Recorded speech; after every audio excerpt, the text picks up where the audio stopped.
பத்திரிகையாளராக, திரைப்பட மக்கள் தொடர்பாளராக, திரைப்பட தயாரிப்பாளராக, நடிகர் விஜயின் PROவாக அறியப்பட்டவர் பி.டி. செல்வகுமார்.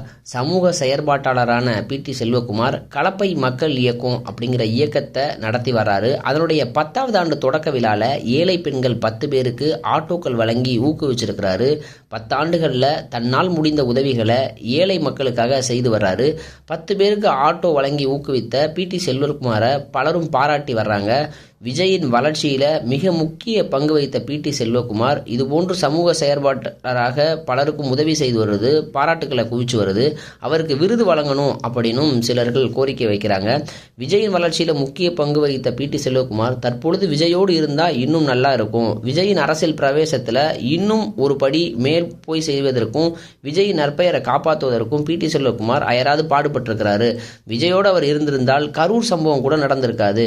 விஜய் இது போன்ற நபரை மீண்டும் அருகில் வைத்துக்கணும் அப்படிங்கிற சில விஷயங்களையும் பலரும் பகிர்ந்து வர்றாங்க. விஜய் சார் அரசியல் வச்சிருக்காரு, அரசியல் ஆரம்பிச்சிருக்காரு.